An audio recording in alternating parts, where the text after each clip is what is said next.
no problem.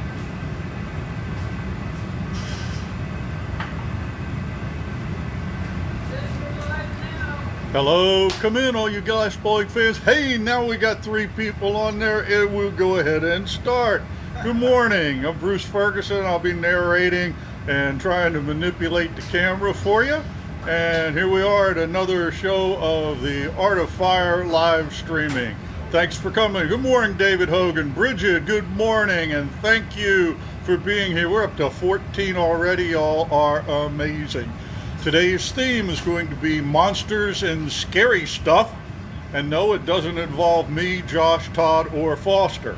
But anyway, what you're going to see today is a witch being made. Kimberly has requested that, ordered it. And so good morning, Jennifer, Carol Ann, and Sharon. Good morning, all you guys. Okay, so we're going to make Kimberly's witch. We'll have a scream ornament, and I'll show you all these things here in just one moment. A jack-o'-lantern, a white jack-o'-lantern, a Frankenstein, a spiderweb rondelle, and a Prince Rupert drop. So, and in the future, if any of you would like to order a piece and have it made before your very eyes, let us know before the next broadcast and we'll be glad to do it. So let's show a little bit about what we got here. And good morning, Liz and Matthew and Lynn. Glad to have you with us. Okay, so where to start? This table just keeps growing and growing. All right, so let's start here with the pumpkins. So we're still in pumpkin season. So we have our small, our medium, and our large pumpkins. And also we have pumpkin mugs, and we have jack-o'-lanterns. We've done the mug with the jack-o'-lantern face on it. We've got our ghosts. We've got our ghost mug. Although some of you do agree with me, it's a polar bear. Today we have a special piece on feature. This is a sculptural piece, the broken dagger, and so you can order that. And let's see what else we got here. We got a white jack-o'-lantern. Pretty sure that one's glow in the dark. Here's another one here, and this is a really cool looking pattern. And here's one of the really neat pieces for today is our Frankenstein. And you'll be seeing that made a little bit later. Back here we have the witch. And the witch is basically the same thing as a jack-o'-lantern with a hat, only she's green with a nasty face. We've got the witch's familiar here with the kitty cat. And we have a special piece in here today. I'll try to come in just a little bit closer. Theta has etched the image of a spider onto this particular vase.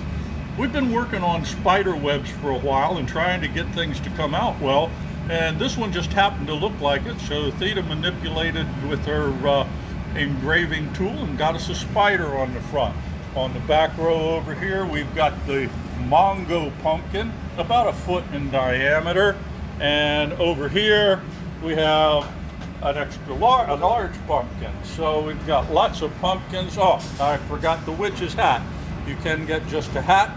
You can even get a spider hung on it. We don't have any little spiders on display today, but we've got them. We can get them. We have flasks with the jack-o'-lantern face, and here is our new addition, the Scream ornament.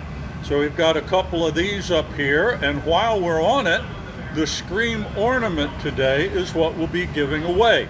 So Robert Messer won the beautiful little blue bowl last week by commenting and getting introduced into the stream for the drawing, and you can do the same thing. So a quick review of some of the prices. Let's see what we got here. The flasks are $55. Glow in the dark added to a piece is $4. Here are the prices for the various size pumpkins. And if you choose to make your pumpkin into a facial feature with a jack-o'-lantern, there's a price basically goes up $20. And to add a jack-o'-lantern with a hat is $125. The hat alone is $65. The Scream ornament, and here's the price of adding a spider to a hat or a piece.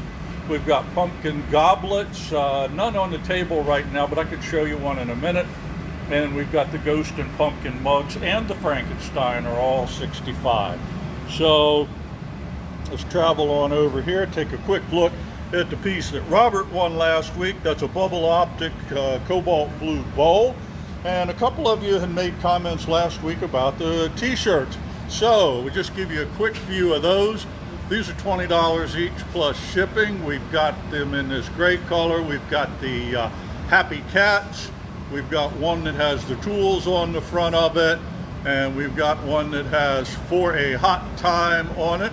We've also got some of the red ones, but I guess we would call these collector's edition, simply because we're about out of them. But if you'd like one of the red ones like we're all wearing today, we do have a few, so you can contact us to order those, or any of the gray ones. We have those in plenty of sizes and styles. So there we go with pretty much what the agenda is for today. Oh, the Prince Rupert drop is going to be a lot of fun, and that will be a little scary. So let's go back and see what Foster and Josh are up to and get to work on a witch.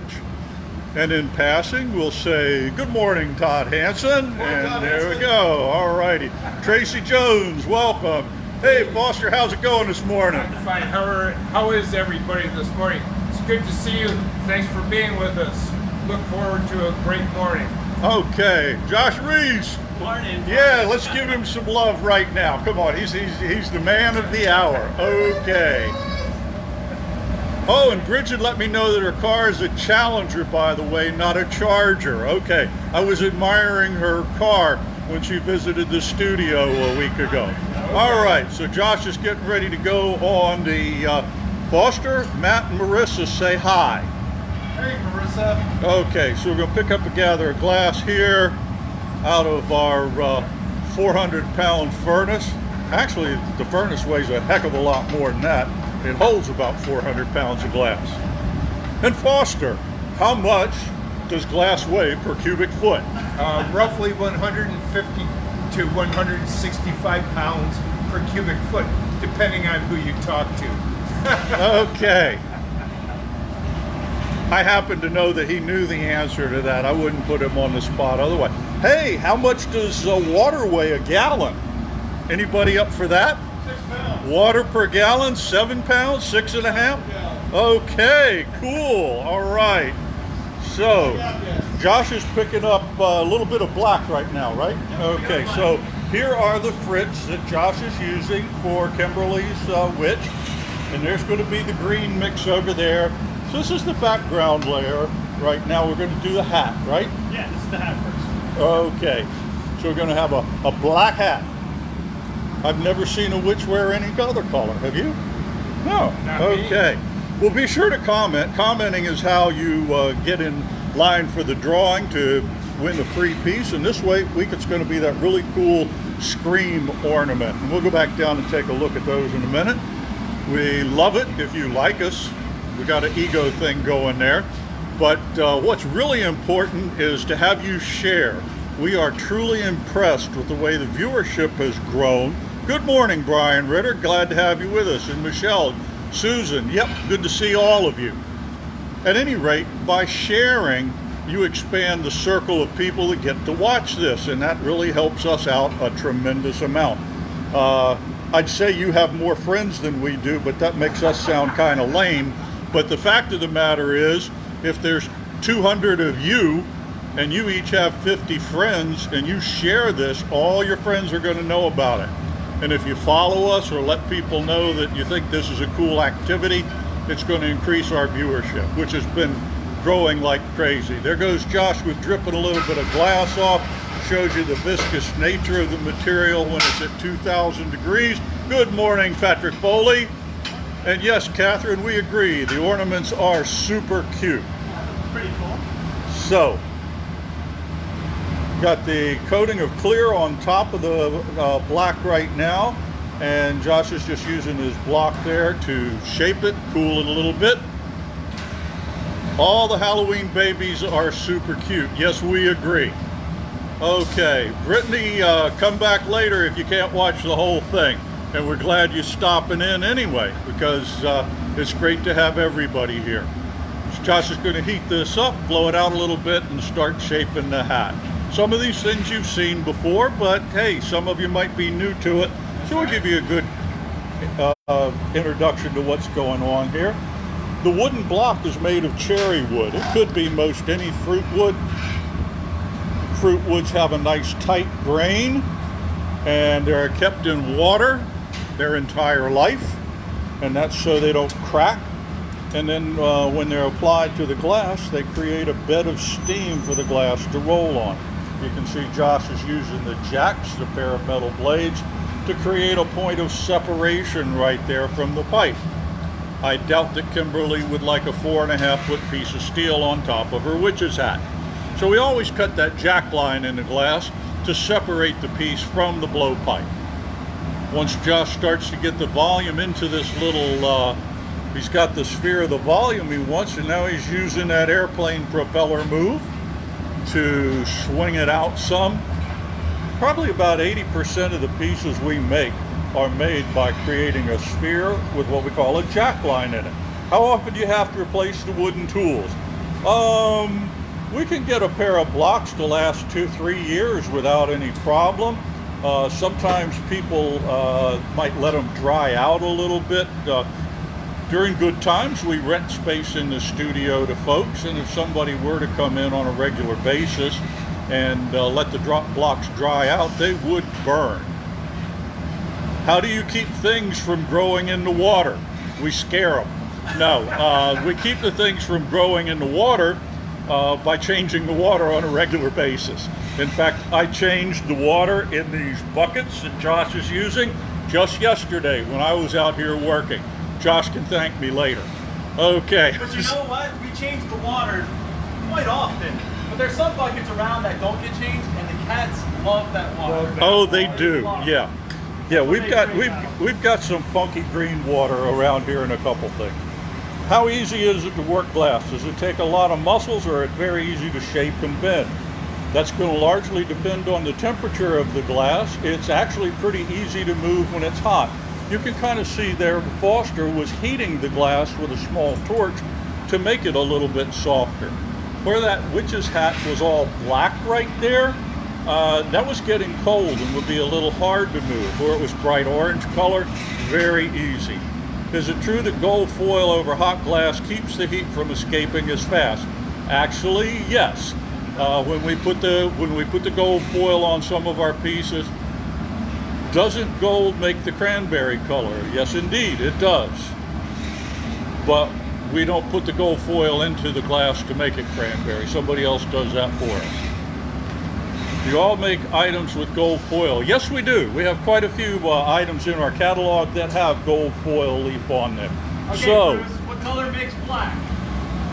Or what's that? What oxide makes black? Do you know? What oxide of a metal makes the black color?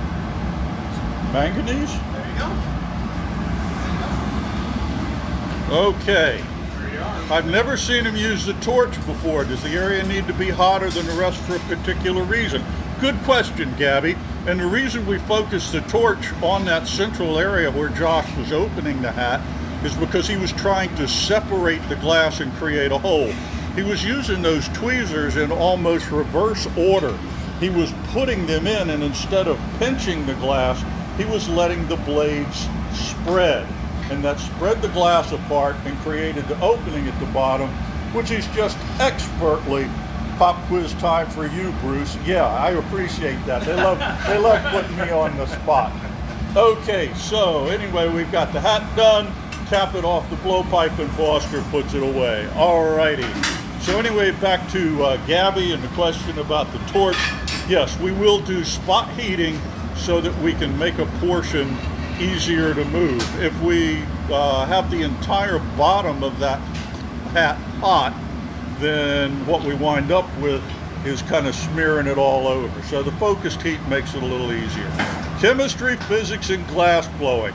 Not to mention some TV shows and music reference. And speaking of TV shows, Foster was a big fan of Get Smart back in the day. And I finally figured out why the video pixelates whenever I go over to the place where the whiteboard is with the sign. It has nothing to do with weaker signal over there. Foster, I believe, at one point installed a cone of silence. and so that interferes with the signal. So when I get over there, if your picture starts to pixelate, apologies in advance. But just in case Agent 99 shows up one of these days, we're ready to talk. Okay. All right, let's get over here for a quick look at the colorful frit that's going to be on Kimberly's witch.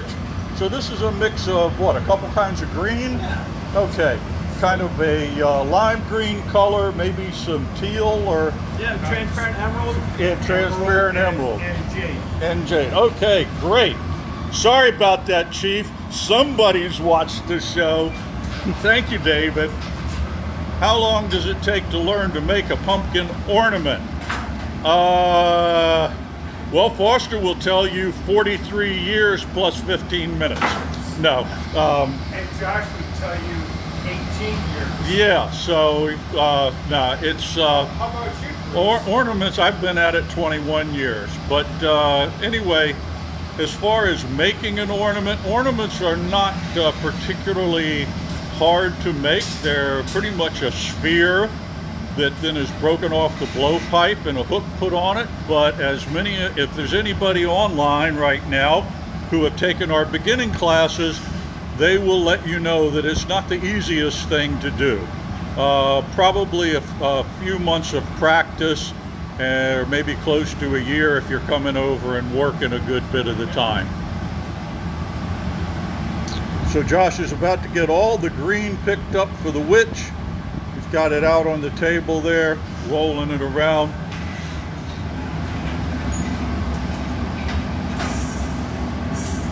Well, hello, Guadalupe Romero Vargas, and welcome from Mexico City. Nice. Awesome. Great. We're glad to have you. Like to know how you found out about us if you have the time. Okay, Josh is going into the optic mold right now, sometimes called a dip mold. And he's blown into that, and now we have the ridges in there, and this is going to form for the face and the body, well, the whole head of the witch. Cooling the tip right there, you'll see a little bit of rolling on the marver, and lots of times he'll not roll the whole piece on there, it'll just be a portion that he wants to cool. So as he comes back, watch how he points the pipe downward and rolls the tip on. Now when he blows, we'll try to get this from the side. You can see that the inflation is taking place up at the pipe, not so much down at the bottom. There's still that little tip where he marvered it. Again with the jack lines, this will be our point of separation here in a few moments.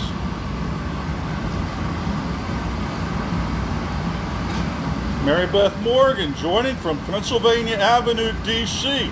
1600? Ah.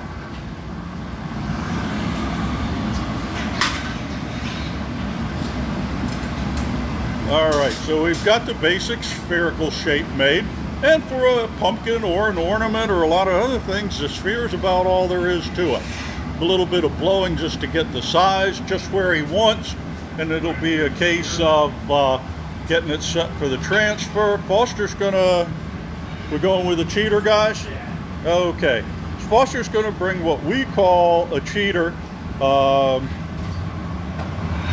won't go any further than that. Anyway, it's a small bit of glass that will protect the bottom from breaking out when we finally take it off of the punty.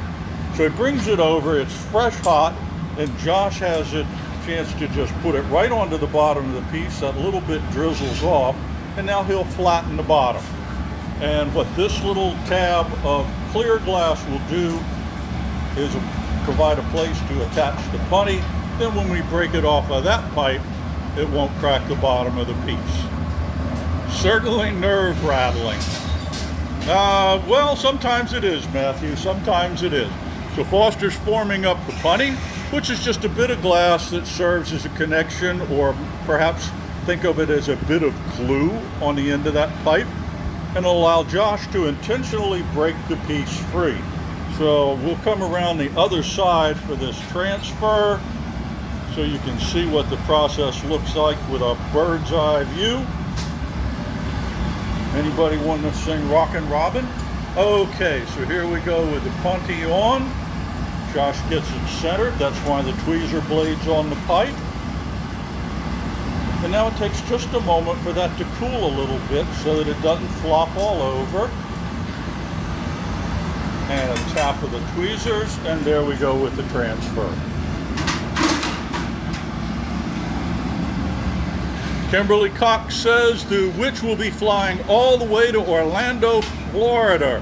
Her daughter Brittany told her about us, and she's getting quite the collection. Wonderful, wonderful. Excellent. All righty. So, Josh has got the transfer successfully completed right now. He'll work on the top just a little bit. Most all the pieces that we make, we form the bottom half or lower 2/3 of the vessel first, transfer it over to a punty iron, and then finish the top. So Josh is opening that hole just a little bit. You can recall it was constricted when it was on the blowpipe.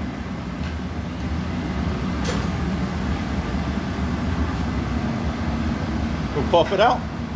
So now he'll come back and he'll use this curved tool over here.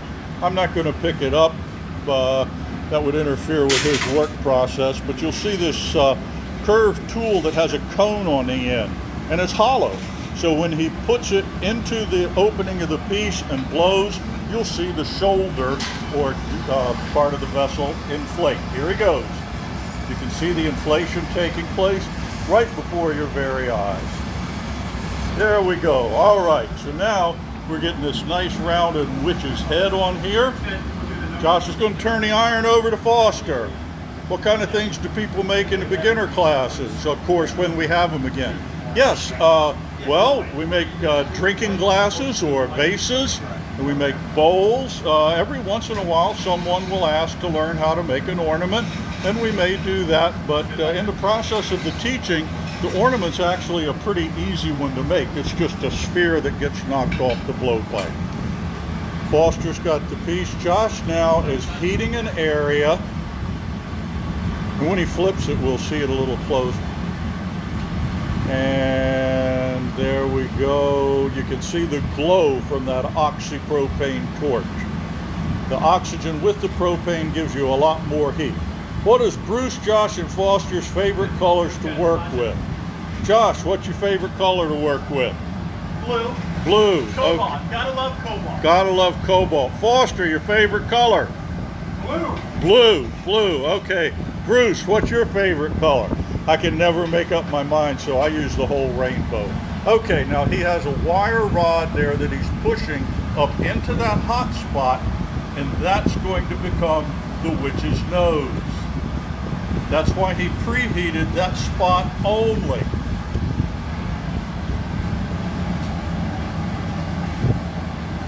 Gabby made an ornament here last year with us. Yes, so when things are operating normally, we have a program called Make Your Own, where you can come in and with the assistance of one of the glass blowers here, actually be walked through the process of making a piece. We take care of the tricky parts and let you do most of the rest. What color combination did he use? He used a combination of emerald green, jade green, kind of a lime green. That pretty much it? That's it. That's it. Okay. Scott Farrell says, greetings from Rehoboth Beach. Glad to have you with us. A little working vacation. Okay, I like a vacation with as little work as possible, but welcome aboard. Okay, so now we're going to go for the eyes. We're going to start the eyes here. Foster's gathered up some color, and he's going to bring it over on that pipe and point it straight down, and Josh will guide it to where he wants and snip it off. So here we go with this white color. Get down here so we can see, and then he cuts it close, and now he's got the base layer of the eyeball. It would make a nice squash, Suzanne. It's a perfect color for a nice green squash. Okay, so that was one eye. And since this is not a Cyclops witch, we'll be putting another eye on it. Foster's going to... Yeah, okay. Or we could send this witch to the land of the blind, where the one-eyed witch is king or queen. Boy, that's a stretch. Okay, so we'll take a couple flashes here. And Foster's getting the white for the other eye. Marjorie Rush would love to make a piece. We would love for you to be able to do so also, and we're planning on that day coming. For right now though, hope we're entertaining you and keeping you informed and teaching you a little bit about glass blowing along the way. Josh's reheats are to keep this glass from cracking. It has to be well above 1,000 degrees or it'll split. So right now, here comes Foster. We flip the piece over. He puts the other eye on the other side of the nose. Fortunately for the wick, it enhances binocular vision. Okie doke. And now we're getting that. So Josh will take another heat, and in just a moment, he's gonna, there, the moment is here. Foster's going to flash. Josh is putting on his super cool Jim Carrey glasses. Jim Carrey as Joe Biden on Saturday Night Live. He is going to heat up that little stick of green glass right there. And that's cane, actually. It's not a pulled stringer this time. All right, so he's going to... So what he's telling Foster now is after Josh takes the green away, Foster's just going to flatten it with the back of the jacks. That little ball of glass on the end of the green stick, he'll twirl it and it will come free. Foster mashes it flat and they move to the other eye. So he gets the green on there and then it's back for another flash.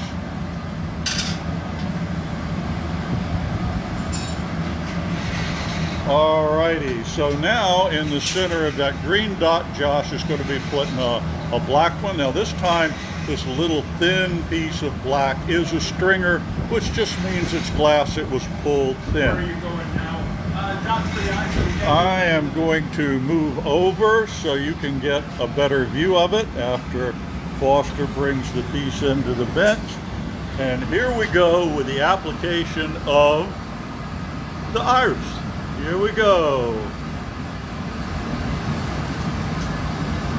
And then one more dot right in the center of that green. Look at that steady hand, something that neither Foster or I possess. A little wart? A little wart, okay. And then it's time to put on the mouth. You can stay still. Okay. I'm going to walk over here so we can follow Josh's path with the stringer, making the mouth. The black is the pupil. You're absolutely right. Okay. I failed that one. Okay. But it's not dilated, I know that. Okay. So Josh is going to put some finishing touches on, a little eyebrow work, and are you going to knit the eyebrows, Josh? No. Oh, okay. Okay.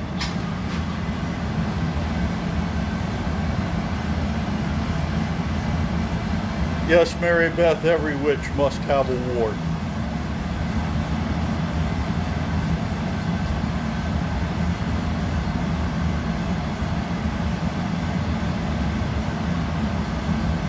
Alrighty, there we go with a couple of eyebrows on it. Cool hand Josh, yes, that's absolutely right. Joanna Rudnicka, welcome.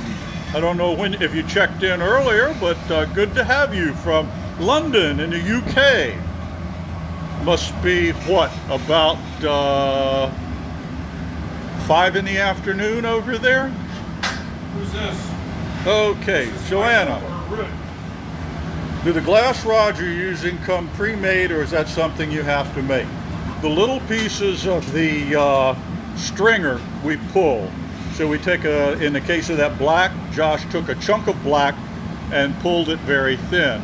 In the case of the green rod he used, that was a piece of cane we have, which is just solid green glass, pretty much pulled in the same way. So now you can see their little dance going on here. Foster takes a flash, Josh takes a flash. They alternate heating, keeping the pieces hot. Good morning, Dale Kohler from Cypress, Texas. Good to have you with us. Okay, So Josh is getting the rim of the hat hot. If he feels that Foster's been out a little long, he'll just ask it for another reheat, but it looks like it's a go right now. Josh places the hat, makes sure it's sealed.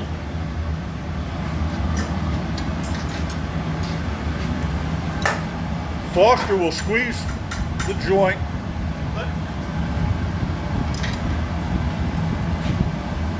Todd will squeeze the joint.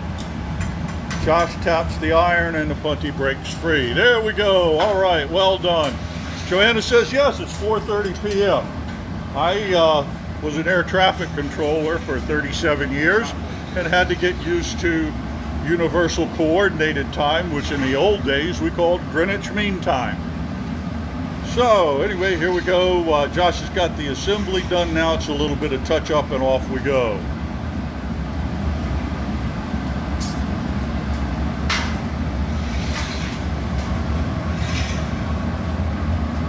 He keeps looking over there. It's hard to look into the glory hole. It's so very bright. But by looking over the top of the piece, he can really get a good idea of what's going on with it. You'll notice that his heat is primarily in the hat right now. When the hat came off with its puntee iron, it had that bit of glass up on the end and an open hole. He's going to take that and he's going to extend it out a little bit and cut it off. Right now he's shaping the brim of the hat. Here he goes with a little bit of work with the shears. See how he created a little line and grabbed it?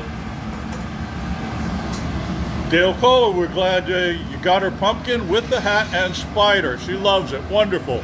So glad to hear that. It's always good to know. All right, so a little bit more reheat concentrated up in the hat.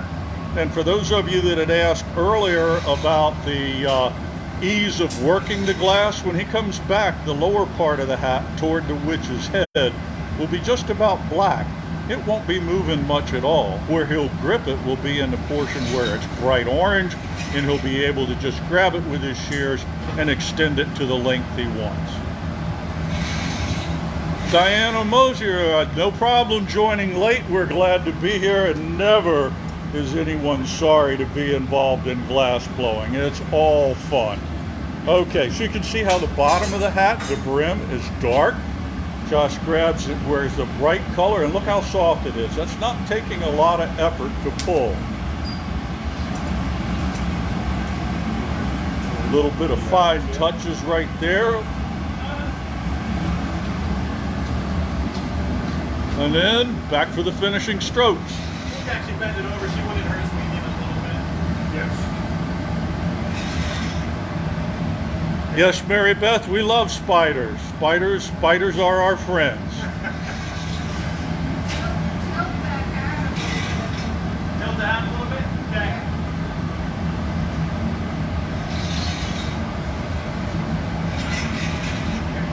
Okay. All right, there you go. Well, it looks kind of like a traffic cone right now, doesn't it? But Josh is going to tip the hat a little bit and then curl the top. And by touching it gently, he can get it to move.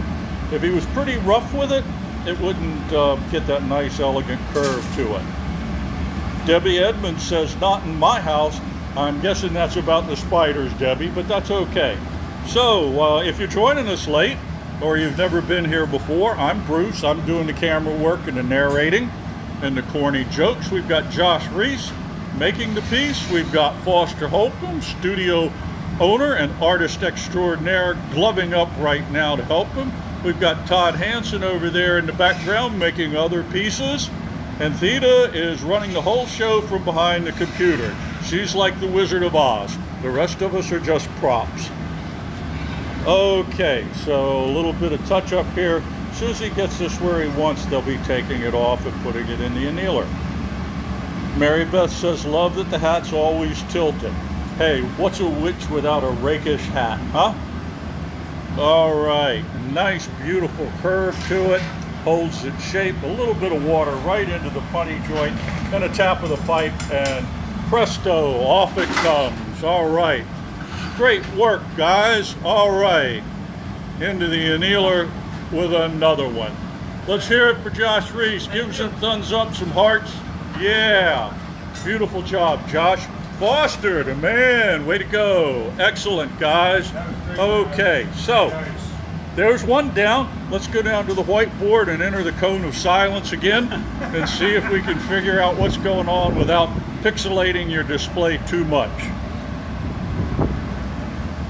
Our theme today is monsters and scary stuff. And so what you just saw completed is a slightly different color, but the same thing as this witch right here. Kimberly chose different colors, but the same deal going on. All right, so with our monsters and scary stuff today, we've done the witch. Next, we're going to have a scream ornament. I'll show you that in just a moment.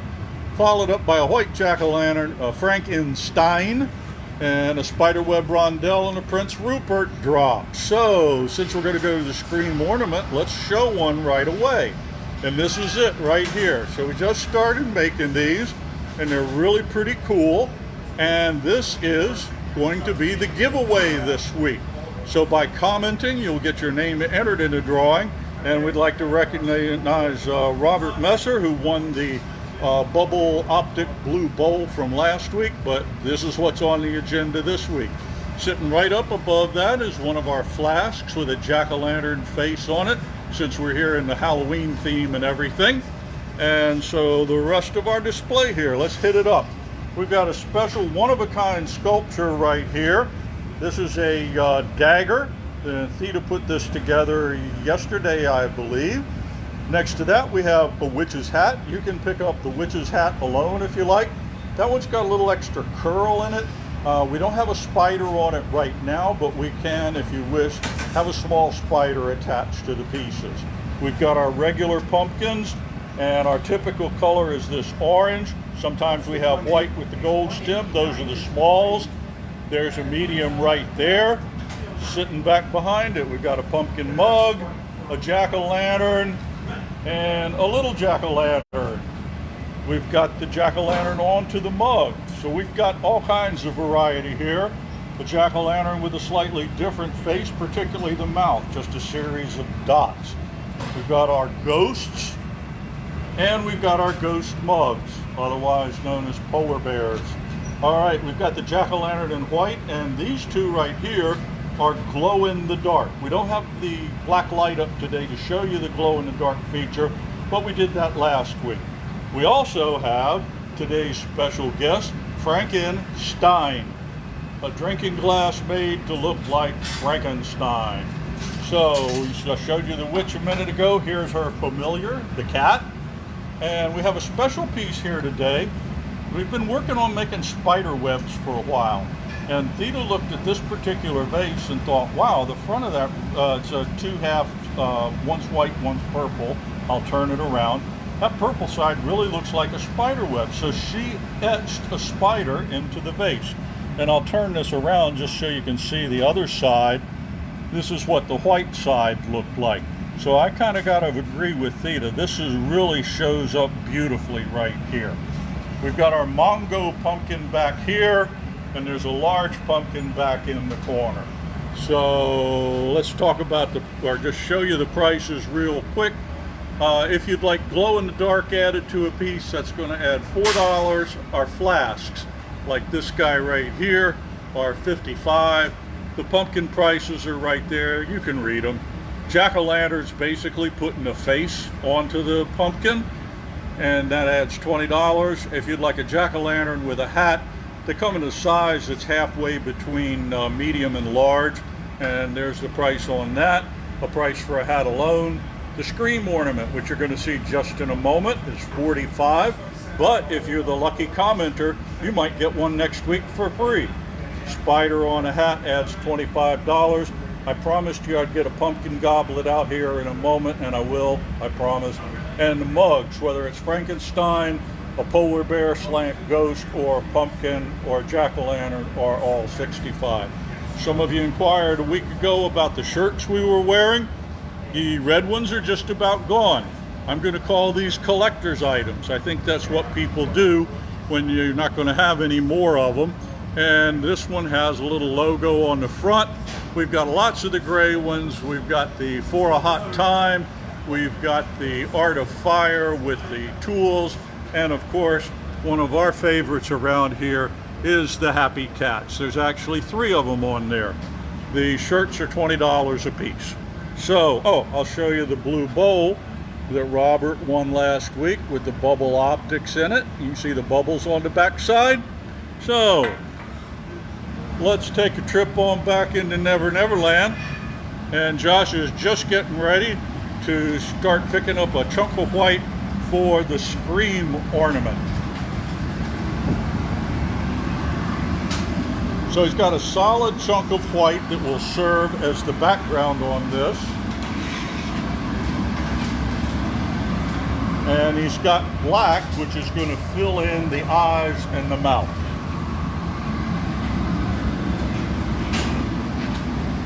Yes, Joanna, I agree. The spider web looks awesome over there. It's a beautiful vase.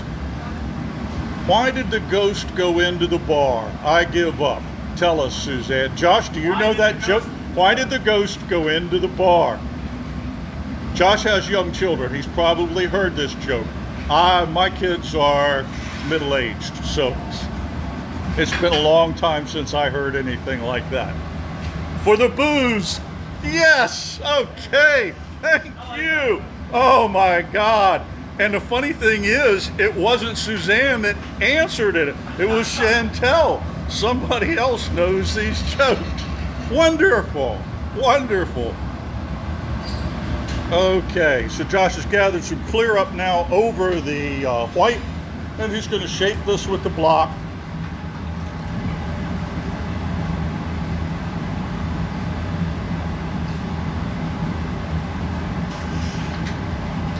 You can see how the gloss is kind of flopping around there when he takes the block away, and it's just because gravity is pulling it toward the floor all the time.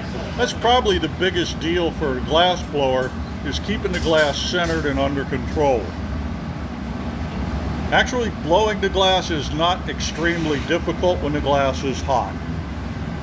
He's letting it lengthen a little bit right there, and then he's going to put a little pressurized air in there. You see the white chunk grows inside that bubble, and he's keeping it very, very hot right now. So this is going to be the solid base. He's over here hooking up a blow hose. Really technical name. It's a hose that you blow through.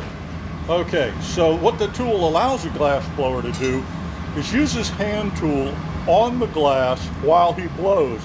You can see that inflating just a little bit as he works it with the jacks. And he continues to work it with the jacks. It's now expanded its diameter probably a good 2, almost 3 times. He's keeping it really pretty hot. It's going to be thin. If it gets cold fast, it could crack on it. So somebody asked about ornaments earlier. This is basically how you would make an ornament. Now, because he's making this into a ghost's face, David says staying centered and in control is always an issue for me. Yeah, Josh and I feel the same, only instead of centered, we call it upright. Anyway, if we were making a regular ornament right now, it would not be elongated like that. It would just be a sphere. But in this case, we've elongated it for the face, the jawline and whatnot, and then the pipe up there is where he'll break it off to hang it. Now, he's going to use the spot heat of that oxypropane torch. And he's adjusting the flame. Don't be alarmed. And you can see how he's hitting one spot. And then what he's going to do is suck in on the blow hose. And no, he is in no danger. At no time will this man swallow hot air. There he goes. He drew it in with a little breath. Now for the other eye over here. You can see how he's swirling the flame around, and in just a moment he'll pull the flame back and he'll suck in, and you'll see another divot form. And there it goes. Another eye. Okay, so he's probably going to have to take a flash heat to get the temperature up in the whole thing.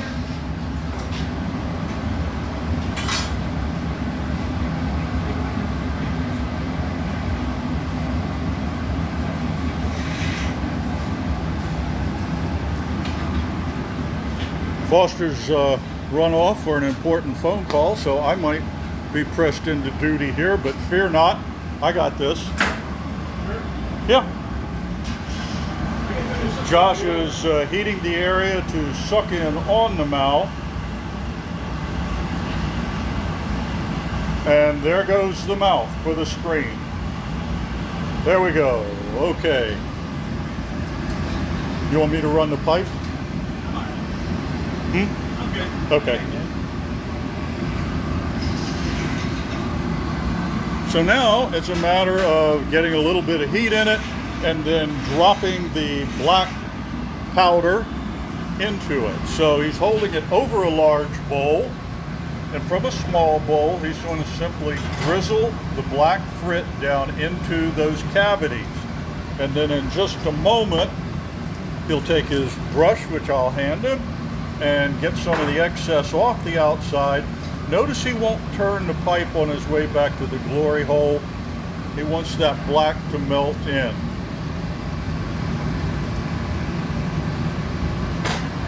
So back he goes. Fortunate we were doing this instead of a goblet. You would have got to see if Bruce could handle the camera and the bits at the same time. All right, so another more black in it, Josh? No, that's pretty good. Okay, give the crowd a view. All right, there you go. There's our scream ornament. So the only thing left to do with that is to knock it off and put a hook on it. Sounds simple, doesn't it? For a lot of our students in the past, putting a hook on has been the most complex part. Blowing a sphere is pretty easy. Controlling a little wiggling piece of glass is another matter. So, taking the pipe off of the ornament, we'll get a close-up view here. It's getting just a little bit of clear glass on the end of the iron. And he brings it back, covers the hole, and he draws it up slowly. If it goes too fast, it'll thin out too much. A little curl with the tweezers.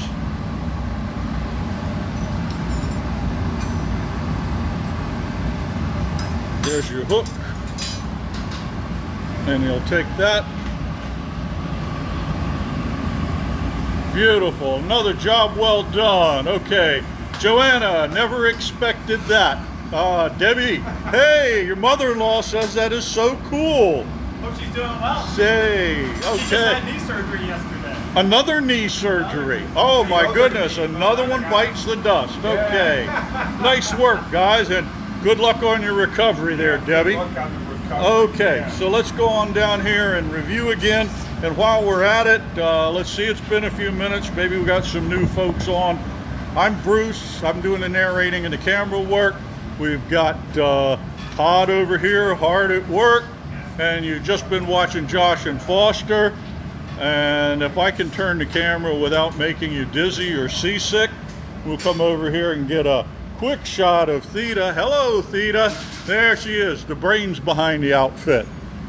The only brains in the outfit, as a matter of fact. Okay, so let's see what we got going on here. We've done a witch, we've done a screen ornament, and now it's going to be a jack-o'-lantern in white, followed up by the ever-popular Frankenstein.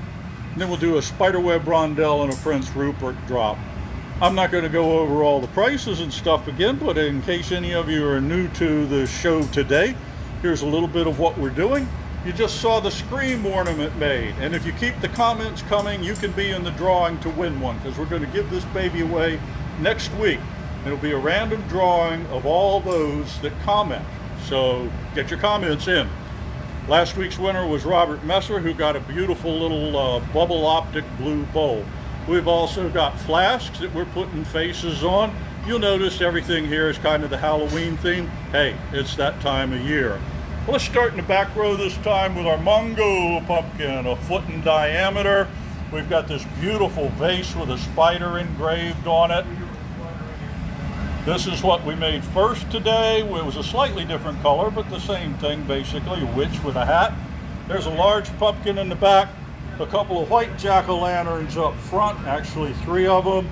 There's the man of the hour, Frankenstein. And we've got our ever handy ghost mugs and ghosts. We've got pumpkin mugs, and we've even got jack-o'-lantern faces on the pumpkin mugs, a variety of pumpkins and witches' hats too. If you're interested, we got t-shirts for sale. You can be part of the Art of Fire. There they are. The red ones, we only got a few in stock, so get your hands on one of those collector's items. Also like to ask you to please share the video and the connections to the Art of Fire. That has really helped our viewership immeasurably. And if you could also follow us, I don't know how the algorithm works, but there's something about how many people follow us gets us more attention from Facebook. So we would appreciate that very much. What sizes are the t-shirts? The gray ones, we've got most every size and can give you a choice like the cats, the happy cats, or what goes on the front. The red ones, almost all of them have the It's Perfect logo, and we just have some large and extra large. You'll notice that Foster and Josh are wearing the beautiful red shirts, and I learned a particularly good camera technique last week while Foster took over for me. So I have now learned how to do this. What you see is Josh heating the heat piece up in the glory hole and getting ready to work. Oh, you can't see Josh. Oh no. All right. Now you can see Josh. I thought it was brilliant last week. We thought it was brilliant too, until some of you started commenting. But hey, I'm certainly open to suggestions at any time. I mean, anything to improve the experience for you. I would also like to mention too, which I have been remiss today, is we have gift cards available, gift certificates, in case you'd like to buy anybody one of the pieces. If you'd like to order a piece and have it made before your very eyes online here, all you have to do is contact us before next week's show, and we can arrange to do that. You can also order anything from the catalog. It doesn't have to be a pumpkin or a witch or something like that, but it does seem to be the time of year for that. So what we're working on now is the white jack-o'-lantern. This is the glow-in-the-dark. So he had a core of white glass, which will form the background, and it's an opaque glass, so you won't be seeing through it. And then the frit here, powder, is glow-in-the-dark material. And I'm sorry, but you'll have to watch a previous episode to see the black light that we had them displayed in. Or we'll have to find a dark room to run into with one of the other pieces. But this will be a glow-in-the-dark white jack-o'-lantern. Yes, Dale, we think that the gift cards are a great idea. A lot of people have taken advantage of that. So we're back to the blocking, the shaping, a little puff of air. You'll notice that he didn't really seem to exert himself real hard with that air. That's because he didn't need a tremendous amount of pressure just to get a little expansion. What happens if you put the glow in the dark on clear glass? It'll still glow in the dark, but the background, if it's clear, you might get more seeing through it. Would you agree with that, Josh? Yeah, and we actually have a cup filter. There's actually a cup by the... Oh, we've got that honeycomb cup you made. It's glow in the dark, just glow in the dark. Yeah, we were playing around with it, and we've got a couple of pieces where we didn't have a background color. Scott Farrell got to go back to work. Well, glad to have you with us for while you were here. Oh, Bridget said she had to go do actual work for about 20 minutes. What did I miss? Would you believe? Oh, now there's a Maxwell Smart line. Would you believe that I lose track of time when we're doing this? But I think for the last 20 minutes we were working on the screen ornament. So here we go, an answer for what do you get if you do the glow in the dark but you don't have a background color. This is what it looks like. It's still kind of whitish, but it's semi-transparent. You can kind of see through it. And it will still glow in the dark. Oh, there's the green glow. All right. How many of you out there remember the Green Lantern? Ooh. Okay. So, yes, Bridget, the glow-in-the-dark over clear would make it look a little radioactive. And there actually is uranium glass. We don't have any here to use. You've seen him go in an optic mold before. We'll drop that down there and continue talking about other things. No. But yes, there is uranium glass. It's not radioactive. There are different isotopes of uranium to be used. Okay, so we got the ridges in it, and we've got the white background. We've got the glow-in-the-dark color on it. Now it's time to blow it out. Cut a jack line in it.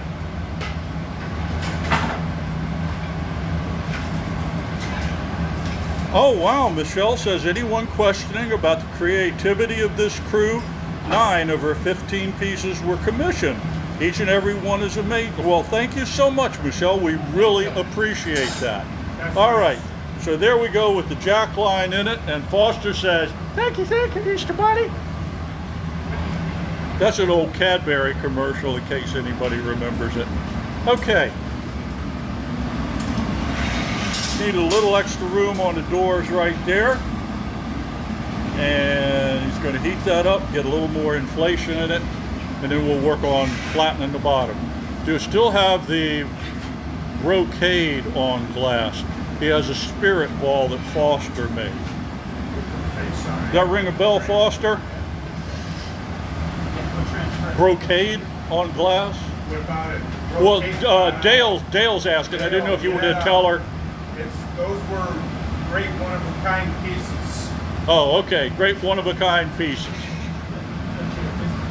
What does it mean to be commissioned? Well, if you're talking about the Air Force or the Army, it's becoming an officer instead of a grunt. If you're talking about a glass-blowing studio, it means you call us up and you say, hey, I would really love one of those white jack-o'-lanterns glow in the dark. And then that is a commission that we receive from you, and we make it. All right, there's and I the would cheater. do one for her. What's that? I would Oh, make okay, another Gail, brocade. if you would like the brocade, Foster says just get in touch with us, and he'll take care of doing that. That was, I'm actually older than him, but that was before my time. Yeah, that's old as dirt. Yeah, older than dirt. Yeah, okay. So we got the cheater on there, we got the flattened bottom, time for a transfer. So, I came up with an extra definition of commission. How about transfer? What else can we call a transfer? Well, we could transfer money in our bank account. We could transfer buses. We could actually get a little coin they call a transfer. Was the honeycomb glass made on a live stream? I don't believe we did. We'll try to include that next week. It's really cool. One of my friends is a beekeeper.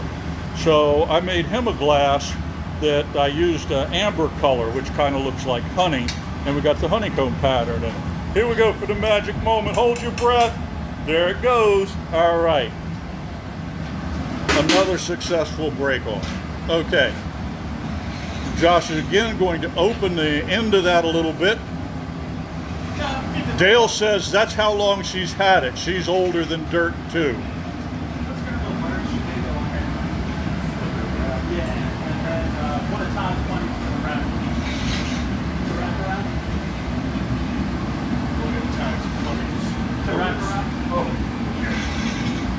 We changing horses? No, Oh. just Coordinating? We're not prepared. Oh, okay. Just waking me up. Yeah, okay. Inflate it a little bit here. Actually, since this is just going to be a jack-o'-lantern with no hat, he won't be opening it up. Just pump it out. How often does the break-off not go as planned? Well, 5% of the time maybe, or less. I think when you're first starting out, it's Oh yeah, when you first start, it's your like first 50%. couple of years, yeah, like 50. First couple of years, you're lucky if you hit 50 or 60% success. But by this, on occasion. yeah. But now, as we age, it gets better and better. All right, so it's basically like a white pumpkin at this point. We're just going to be putting a jack-o'-lantern face on it. No, Bridget, you're right. That was what somebody referred to as the honeycomb when you said the ball bearings. We just ran out of time with me breaking beer bottles and stuff. So we'll have the ball bearing mold, which gives us the honeycomb look. And we'll try to throw that in next week, or if not next week, the following. Alrighty, so we're getting a little bit of black on there for the first eye. The eyes have it.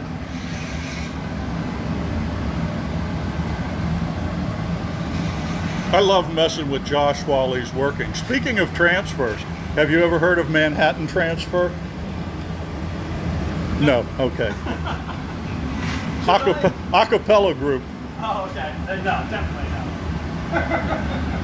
All right, here we go with a black. One eye down. Sharon said one of her pieces became a recovered floor model.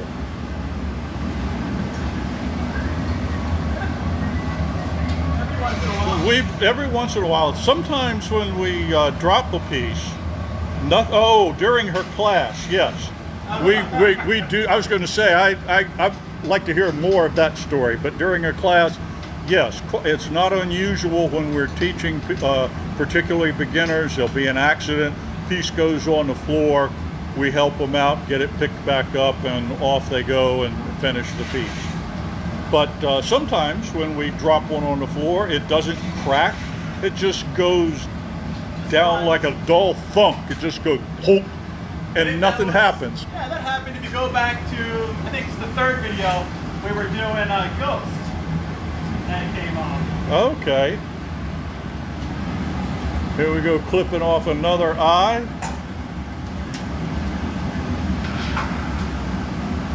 We're going to call Josh Rocky because he's given these pumpkins a black eye. Okay, here we go. Are they salvageable? Quite often they are. If they go into pieces and shards, the answer is no. But if they're still hot enough and thick enough that they don't break, we can quite often salvage a piece. So here we go again with the hot oxypropane torch, and Josh will begin drawing. Foster will flip that over when Josh wants him to. And here we go with the mouth.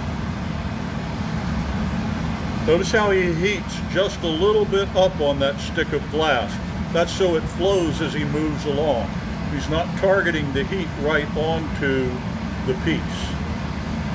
Getting that to lay down nicely, then he'll just let it burn off the end. We'll get another flash on it, and away we go.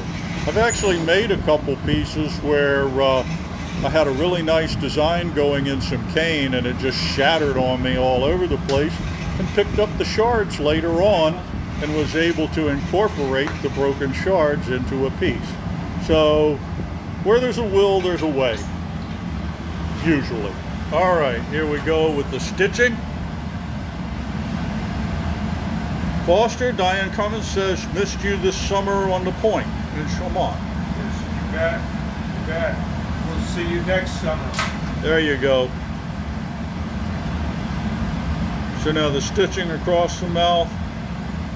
Again, just heating slightly above the point of contact so it flows off so nice. Grab another flash. This allows him to make minute adjustments. Remember to comment, share, follow. Sharing really helps us.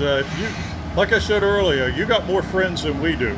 And if you share with all your friends, that really expands the number of people who get to watch this. We hope you're enjoying it. We hope it's not only informative, but entertaining too. So Foster's getting a good flash on that. And now we come back and Josh is ready with the black stringer. Couple of dots for the nose.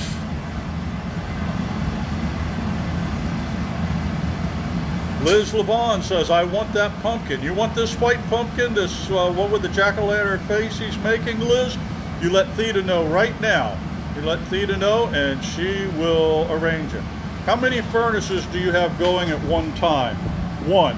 We have one furnace going. We do have a second furnace, but we use that when we take the big one down. The main furnace is over there under the Art of Fire sign that you can see. Thank you, Rachel. Okay, Foster's gathering from the main furnace. So we're going to go for a stem now. Foster's going to take a couple of gathers here, and then he's going to going through the black. Going to dip it into black.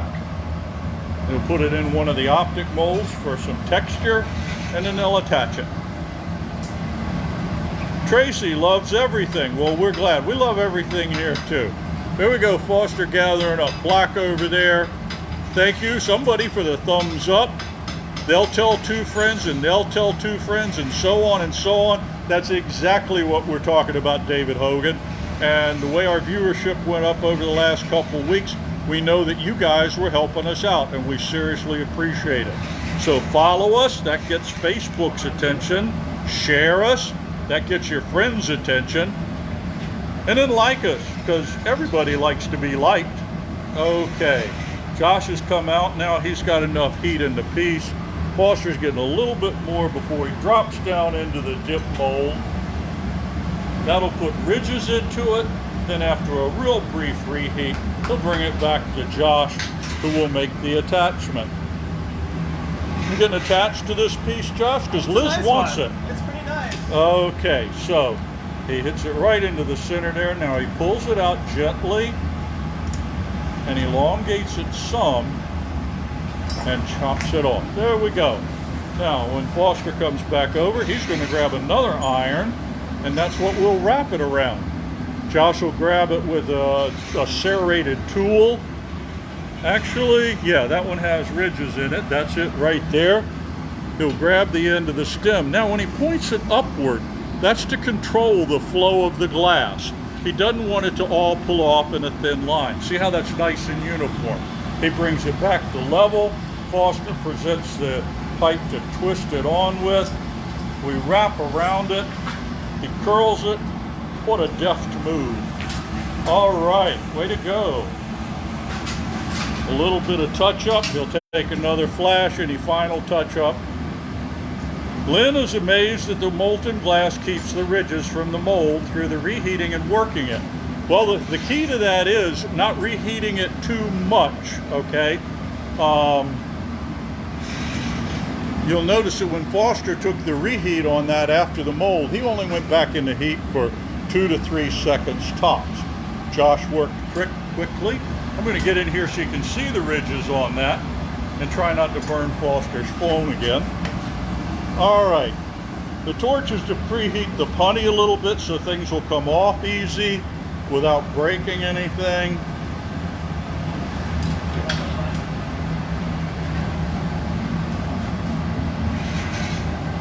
Foster's all gloved up with his insulated gloves. This glass is still coming off at about 12 to 1300 degrees.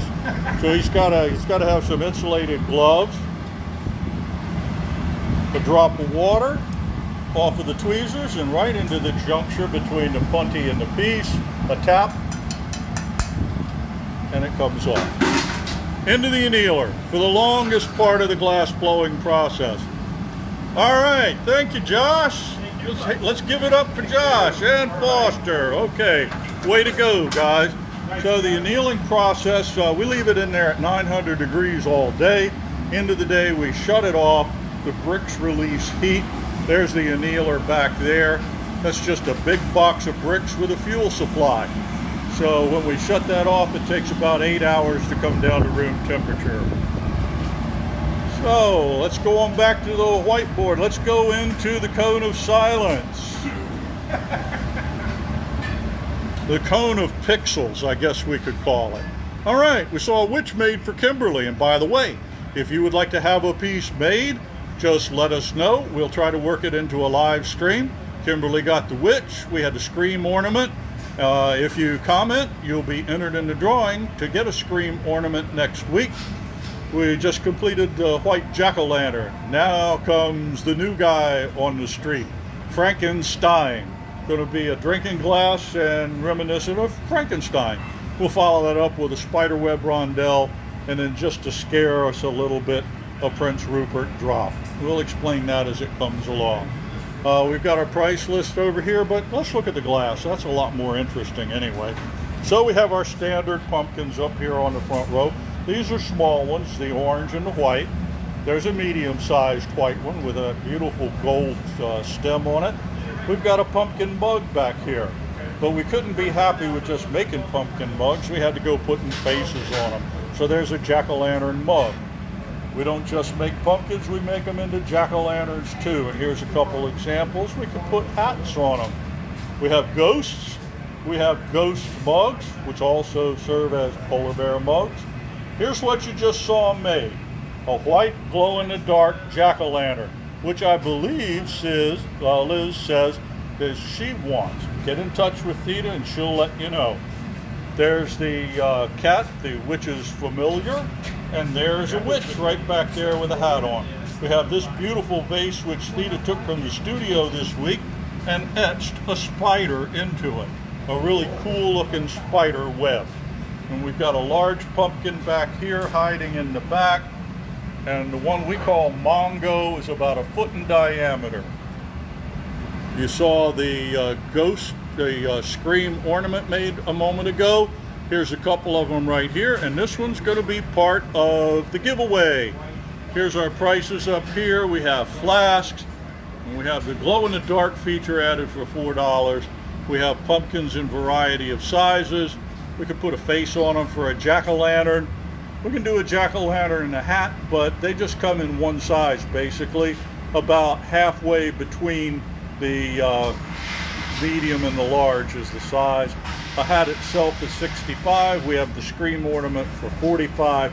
We're going to add a spider to your hat for $25. I've promised you pumpkin goblets enough times without showing them, so we've got a pair sitting over here, and I'm going to bring them out. Not out to the display, I'm just going to turn them up here. And so we have these available both in the long stem and we have them in short stem also. Okay, that's the goblets, and then we got a price up there for the ghost mugs. We got t-shirts, a couple of you asking about t-shirts earlier. Let me spread this one out so you can get a really great idea of the Happy Cats shirt. Okay, have that in a variety of sizes. We got one with the glass blowing tools. The red ones, as I said, are becoming collector's items. We don't have many of them left, but we've got them there. Those are $20 each. So would you please comment, get yourself entered in the drawing for one of those scream ornaments, and share with your friends. If, like I think it was David earlier said, if 2 people tell 2 people, tell 2 people, and we keep going like that, yeah, we'll have a lot of folks watching and enjoying, and you all could be commenting back and forth. And yes, I know it's Frankenstein's monster, but it just didn't seem right to say a monster mug. So we're going to make this a little purplish as well. We're going to make a purple Frankenstein mug. A purple Frankenstein, a purple Frankenstein's monster mug to take to your monster truck rally for those of you that are into it. Could we do a dirt colored monster mug? Put 4 wheels on it? Yeah, we have to talk about that one. There. I'm going to push it far enough they're just going to take the camera away from me. We just ignore them.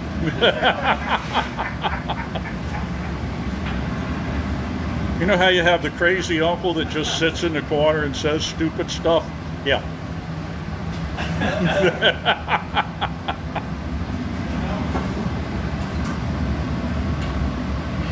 Or the Monster Mash. There you go. Monster Mash. You know that song, don't you, Josh? The Monster Mash? Oh, come on. With the Crypt Kicker 5? Yeah. Yes, we could do a one-eyed, one-horned, flying purple people eater mug. Actually, we probably could do something with like a dragon theme to it. But at any rate, we digress. But if you're not having fun, what the heck? All right, so We're going a little glow in the dark because of why not? okay, so we got the purple base, but we've got the glow in the dark here. So that's going to sit on top of the purple. Now it's just a matter of increasing the volume. Is Todd wearing the cat t-shirt? I believe he is. Let's go over and sneak a peek at Todd. There it is in all its glory. My daughter. His daughter, yes, Violet drew these. It's her artwork. There you go. Beautiful job. Okay. Todd, is she getting any royalties off of the t-shirt? What are you making, Josh?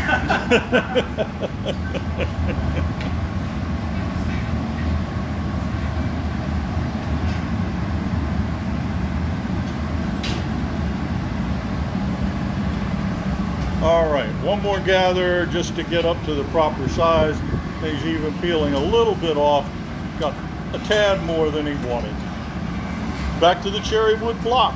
And almost all the wooden tools, well, the wooden tools we have here are cherry wood, whether it is the paddle, AKA the Board of Education.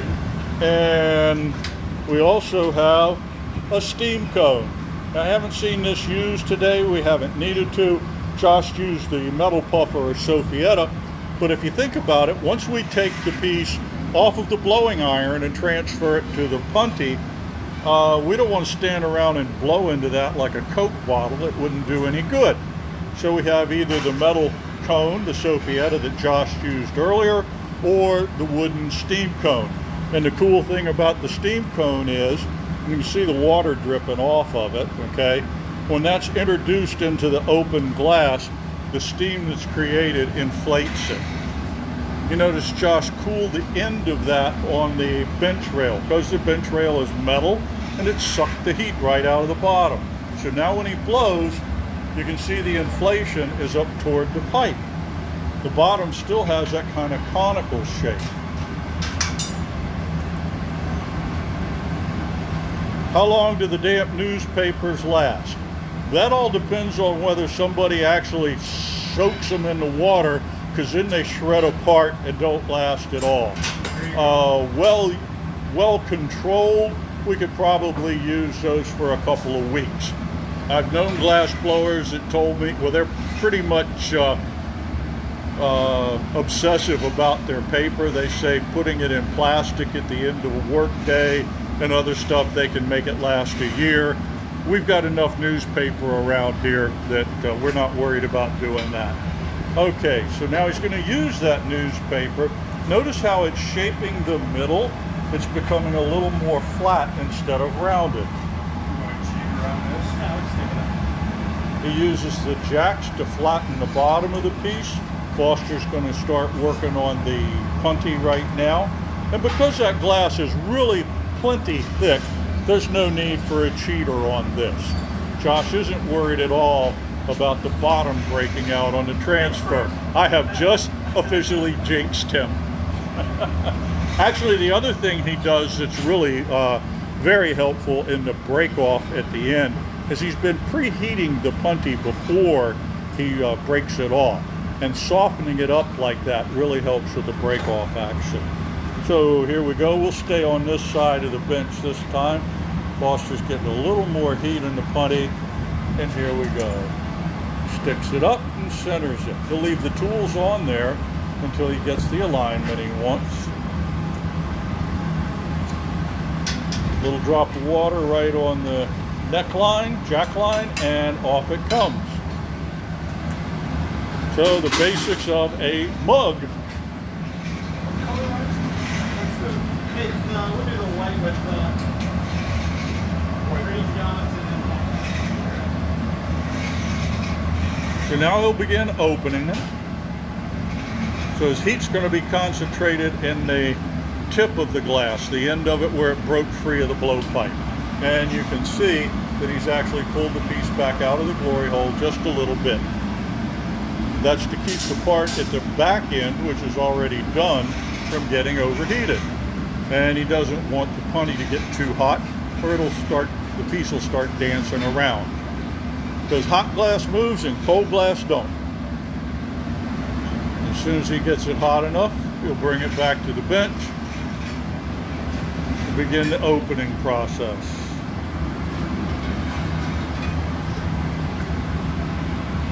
He's got the jack blades in there, opening it up, and then he'll probably take another heat just to finish that up. It's got a little bit of a taper to it, but he's going to come back and finish that up. So what we've got there is a purple base covered in glow-in-the-dark powder, and then after he gets the shape of the mug, he'll begin doing the torch work to get the face on it. Please remember to comment. That's what's going to get you entered in a drawing for a really special ornament. The Scream ornament looks like a ghost with big mouth, black eyes and mouth. Last week's winner was Robert, who got a blue bubble optic bowl. And we're going to be doing this each week. So as soon as he gets this squared away, time for a couple of eyes. We'd love it if you would share what you're seeing. The more you share, the more your friends see what you're looking at, and the more viewers we get. And that's really important to us. And we'd also like you to follow us, because that's going to keep you advised of what's happening around here. Let us know where you are. I haven't asked for that today. I know Joanna's checking in from London in the UK, and I've seen a Mexico City we had. And Steve Byers says, hi, Bruce and Josh. Well, that's the Hershey man. That's our chocolate factory. Yes, indeed. Okay. So now Foster comes over with a little bit of black on the end of the iron. Josh will place it. Let's get down here so we can see, and snip it close. And I'm sorry, it's white. I thought he had black.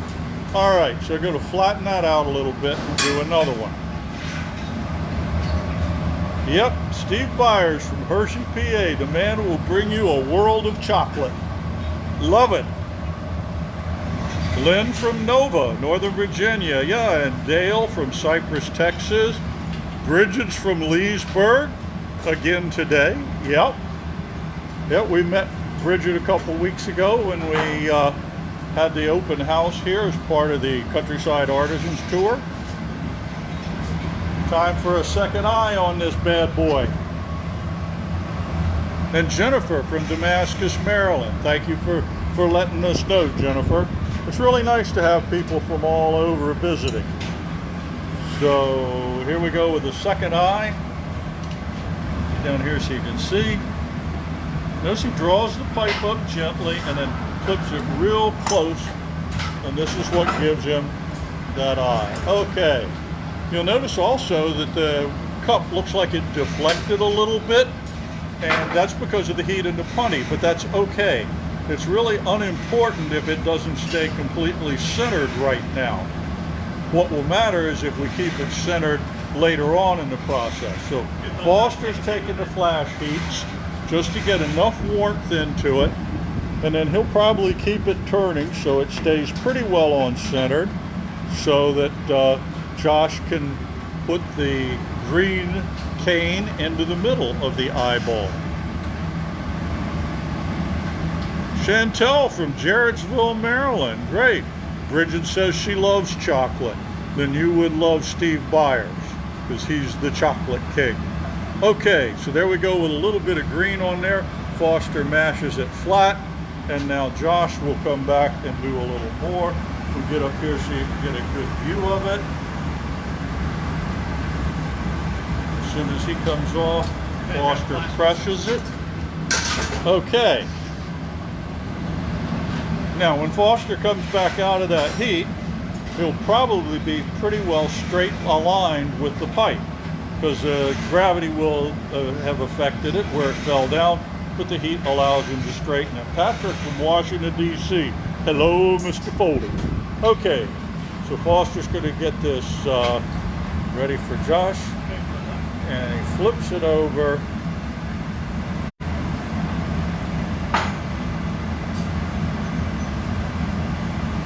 and a little black dot in the center. Press twice, and there we go with the eye. He's got extra working time just to get the nose going. So Josh watches pretty closely to make sure that the piece is not getting too cold. He can tell that by the color a little bit and also the motion of the glass. Like when we were talking about, Steve is retired, but he still has connections to the factory. Good to know, Steve. Now you'll notice that deflect a little bit from the heat in the putty, but that's okay. Now we're going into the mouth drawing. Let's get up here to get a good view of this.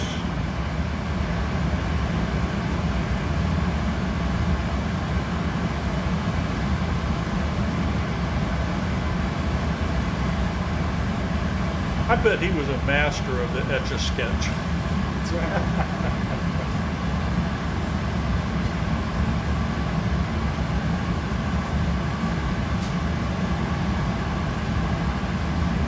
Yvette, hi from Germantown. Well, hello. No, you're not too late. Not too late at all. Glad to have you. And since some of you may have joined us in the time since the last I told you who I am and what we're doing here, I'm Bruce. I'm doing the narrating and the camera work. We've got Josh Ries over here right now making us a Frankenstein. And we've got Foster Holcombe here working with him on that. We got just a little bit more bit work to do here.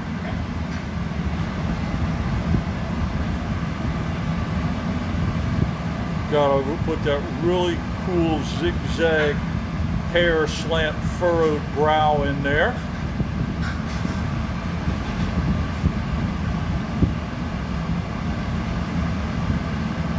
Happy to have all of you with us. Please remember to comment. The base color, Steve, is a purple. I think it's 88, if you want to know the number. Steve's a glass blower from up in Hershey, PA. He has had several classes. I've known him for several years, and he worked for Hershey. And so I don't mind just saying the color is number 88, which doesn't mean a whole heck of a lot to the rest of you. Yeah, so purplish lavender. So we get a couple flashes in it, and whoa, we got a scar coming? Scar coming, yeah. Okay. You want to press down on this one? Flip. Give him a little scar on the face.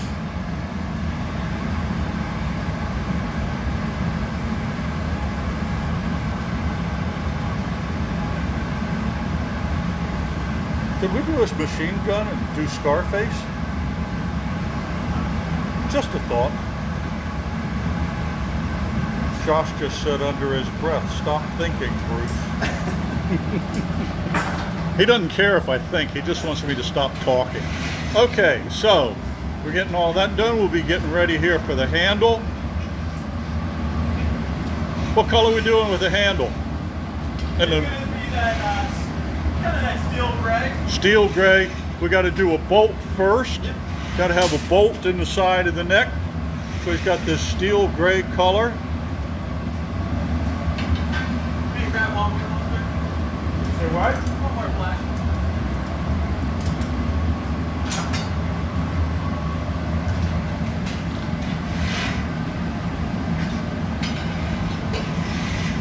Josh is cutting a little jack line in this little piece. This is going to be the bolt that sticks inside on the side of the monster's head.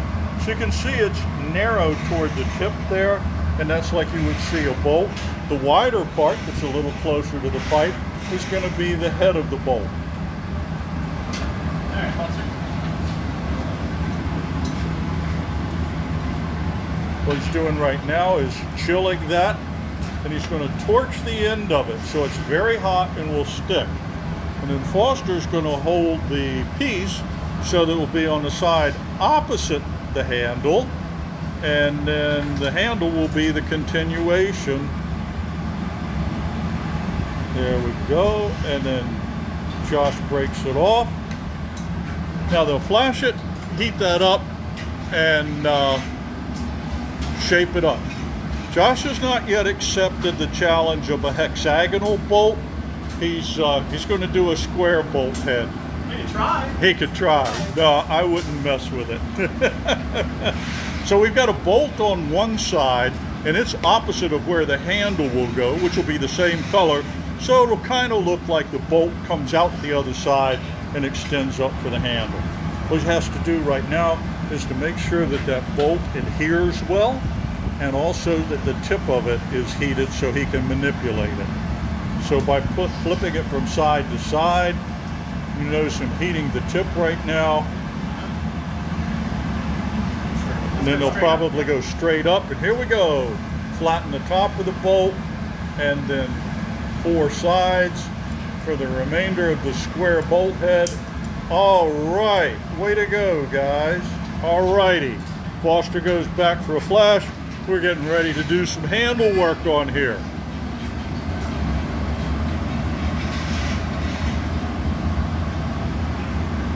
Josh goes into the gray colored glass again. He's going to melt that in. Steve Foster's going to take another flash here. Josh gets a little bit of a marver on it and flattens the sides of it. So he's got 4 sides to the handle, that extended bolt. Foster presents the side up he wants. Opposite the bolt we go, and a pull. A snap and a flip. It hangs straight down, and Josh attaches it to the body. Yvette says she believes in you, Josh. Go for the 6-sided bolt. Should have tried it. Thank you. As if performing live isn't enough pressure. Okay, and there we go with that beautifully shaped bolt handle. Take a couple flashes. Squared handle as well. Yep, squared off the handle. Squared bolt. Think of the headache you'd have if you had a handle attached to the side of your head. But think how easy it would be for people to grab your attention. Ah! Don't tempt me, Bridget. Okay, one final touch up, and we take it off. There he goes, a little. And let's see Frank's face. All right, way to go, guys. Foster takes his insulated gloves, and away he goes into the annealer. Marvelous, marvelous. Let's hear it for Josh. Let's see some thumbs up, some hearts. A little hand clapping, give the boys some love. And Foster Holcombe, way to go, guys. Okay, so Josh is saying, thank goodness he's going to go to the other side of the room.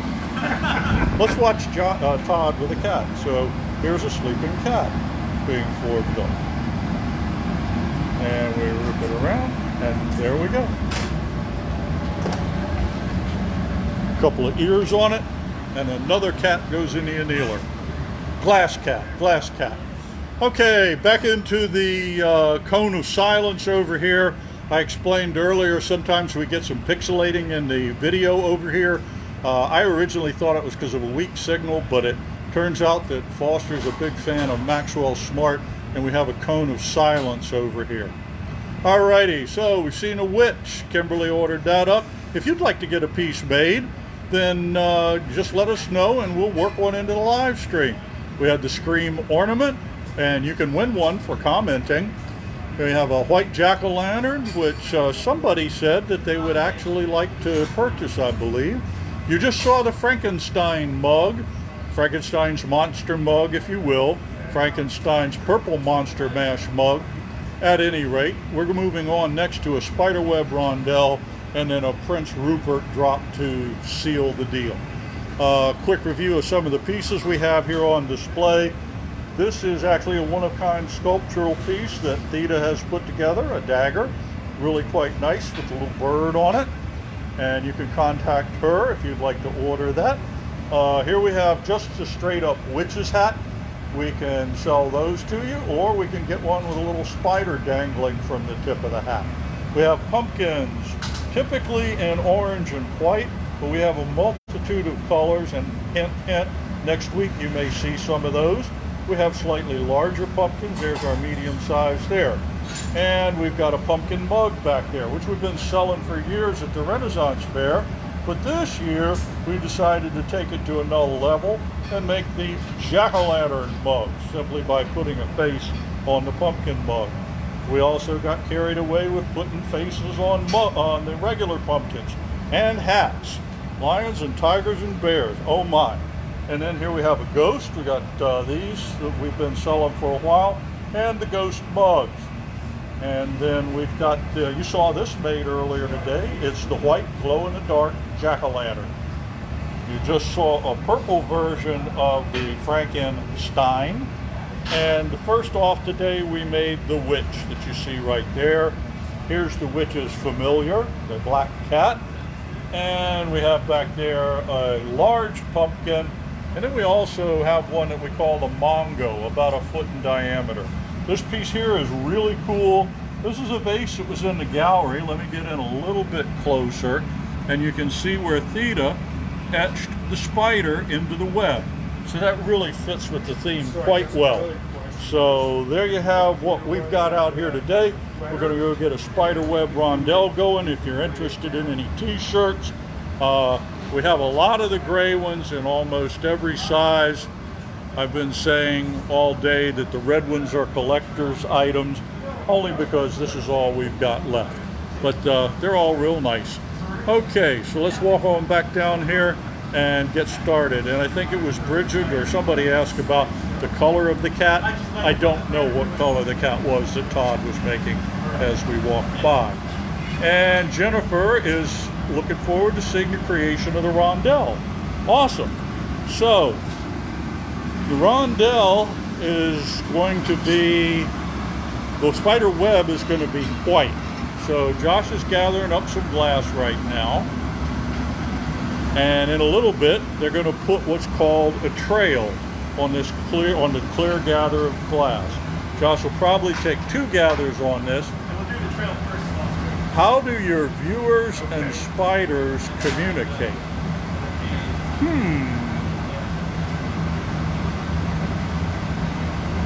I really don't have a good answer to that one. How do our viewers and spiders communicate? If you want to know about the spiders, you can communicate with Theta, who could help you get one. We don't sell the spiders individually, by the way. Oh, wait a minute. Is this another joke, That's Suzanne? what I thought it was. See, I thought it was like the answers like the Okay, World like Wide Web. why does the ghost go in the bar for the booze? Okay, all right, we'll bite. Communicate through the World Wide Web.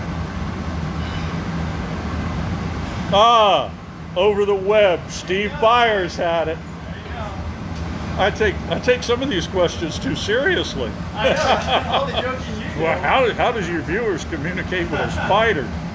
Nice one, Steve and Suzanne. Okay, through the World Wide Web.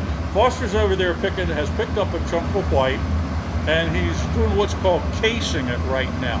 If we just took that white and started threading it onto the piece that Josh is making, then it would spread out. We call it bleeding, like sometimes colors in fabric bleed. We don't want the white smearing all over. So Foster's down there at the far bench, off in Never Never Land down there, and what he's doing right now is peeling back some of the clear glass so that there's just a minimal coating on it. We'll see that when he gets back up here. Right now, Josh has all the glass he's needed to gather in clear.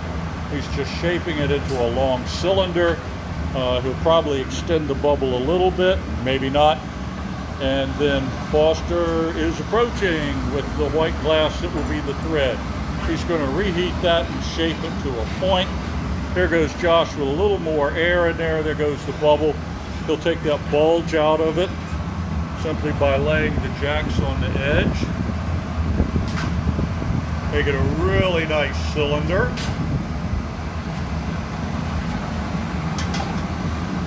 But when he gets that shaped up like he wants, he's just going to let it cool off for a bit. It's got to get a little bit, it can't be really hot and flowing all over.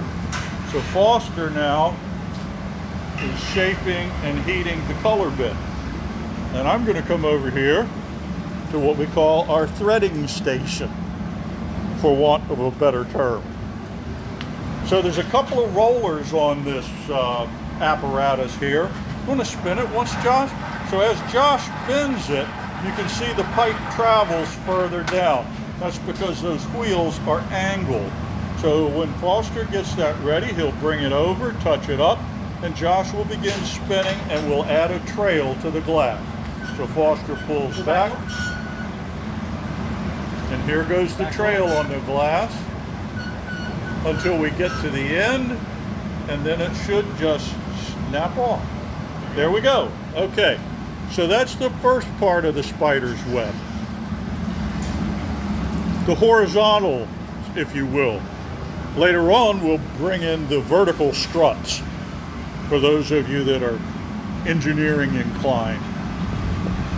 So what we got over here right now is a series of a set of canes, and they're in an optic mold. And a little propane torch is suspended above, preheating them. So once Josh gets the piece all set up, he's probably going to get some good heat in it. You're going to marver it any? Yeah, he's going to marver and shape, because he's got to taper it. I'll see if we can get over top of it. He's got to taper it to go down into there. So what was a nice even cylinder has to be tapered now. He wanted a cylinder when he was threading so that the threads came out even. Now it's just a simple matter of reshaping it a little bit until he knows it'll go in. When he's ready, he'll ask Foster to kick the torch out of the way, and there he goes with a yes, Foster. So here we go.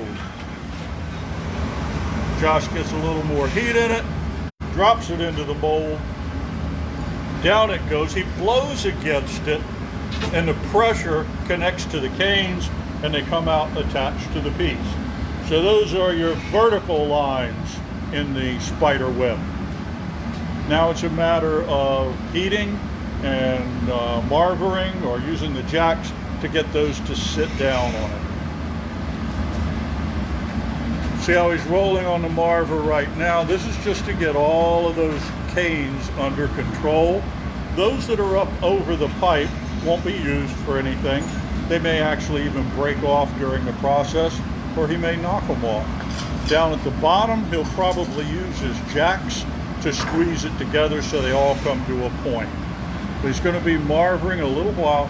He's trying to get those canes to sit really well onto the glass surface. And now you can see the elements of a spider web taking shape. Steve Byers says, poor man's reticello. Actually, we've done a type of reticello where you do have the horizontal and vertical elements like that. It's a little bit tricky, but yeah. All right, so here we go, a little more marvering. And you can see how he's got such good contact all the way across that clear base. Both lines of white.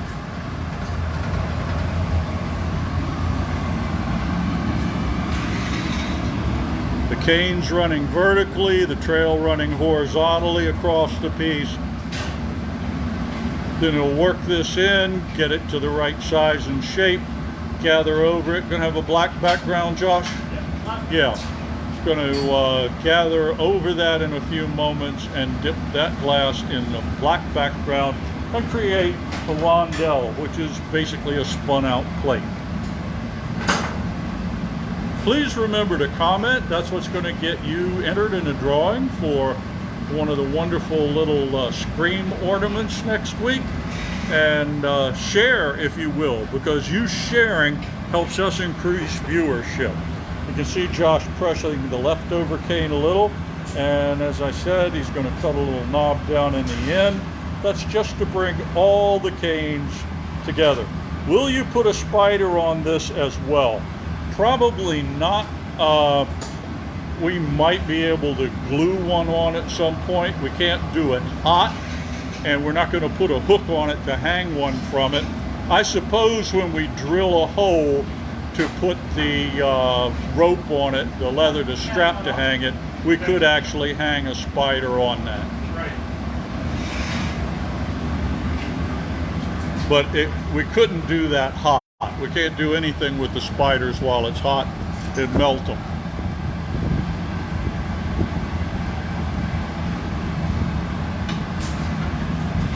So now you can see your lines in there. He's just, you can also see the bubble growing in the middle.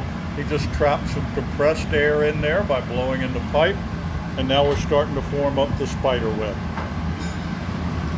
Going to let that cool a little bit, and then it'll take a gather. And the reason for cooling before gathering is so that the heat doesn't penetrate all this work he's already done. It would kind of undo things. So by letting it cool off some, he'll go and take a gather. If he gets a little more glass than he actually wants, you'll see him strip the glass off into a bucket over here. I'm going to come over in case he does. And he is. And there's the glass flowing right off of the pipe. He lifts it to horizontal. It burns itself off. And he's got all the glass he needs. And I'm going to close up the furnace.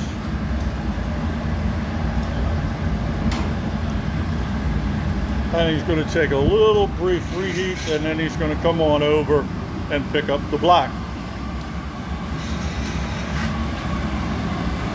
Crystal, it's good to have you, and I'm sorry you haven't seen the live glass blowing before, but welcome aboard. We're glad to have you. We're making a spider web here. Josh has already put the white. It's buried now beneath this black. He'll take a couple of rolls through this to create a nice background, and then when he's done, it'll the white will just pop out at you. You'll really be able to see it very well with the black background. Bubble, bubble, toil and trouble. Yep, I'd say that's about right. Are you able to reuse that glass? Yes, Gabby, the glass that he stripped off in the bucket, absolutely. When we melt our glass formulation, it includes a lot of material that's in a powdery form, but we also include shards of glass. So that glass that Josh just stripped off in the bucket will be allowed to cool. It'll break up into small pieces, and we'll add, what, Foster, about 10 pounds per 80 pounds of batch? It's 10% by weight. 10% by weight, yeah, so we recycle that. Josh is covering the tip just to make sure he gets full coverage there on the bottom, and getting a little more black all over the piece. And that's why he's staring at it so intently. You're constantly analyzing what you see. Your eyes will tell your hands what to do. You've got to look at the glass to know what you need.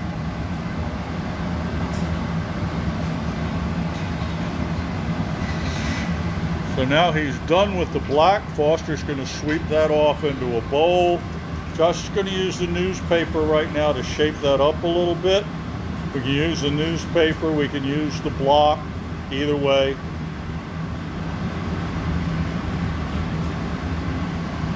A little more air into it.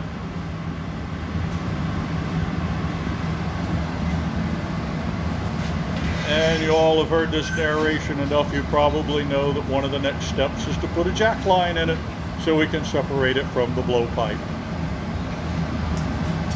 They may cool the bottom and inflate it a little bit, but once there's a good amount of inflation in it, that's the perfect time to cut the jack line. See how the whole thing is orange?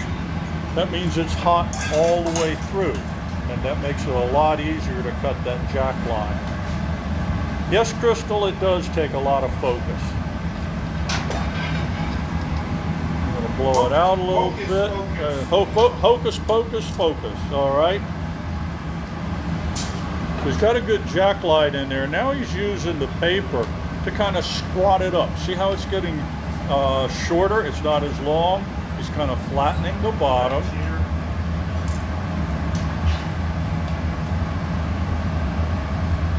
And then they'll put a cheater right in the middle of it again.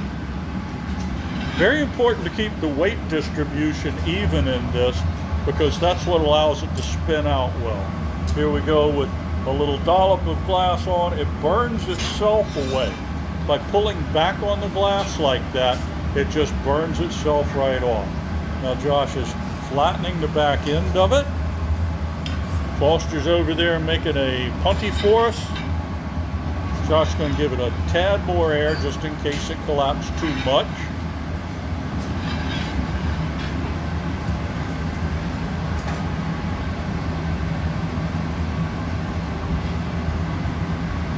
And you'll see Josh occasionally pausing and you'll see the glass move. That means it's still hot in the neck, but not so hot that it's flopping all over the place. Yeah, Steve, it's going to be pretty good size. You're roughly going to double that diameter. All right, here we go with the placement of the punty, straightening both the vessel and keeping the punty centered. He uses those tweezer blades almost like a pair of fingers so he can reach over and grab it. A little drip of water onto the neck, a tap, and it breaks free. And off to the glory hole we go. And yet we're going to have to start opening doors on this baby.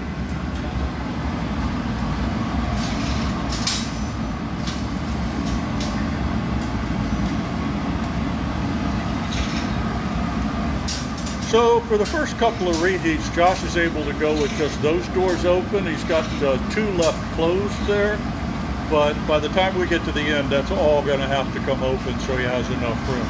Right now what we need to do is expand the volume in this a little bit. He'll use the jacks to open the hole. He'll probably use his Sophietta. Just open it. Just open it? Okay. If he uses his Sophietta, it might get a little too large.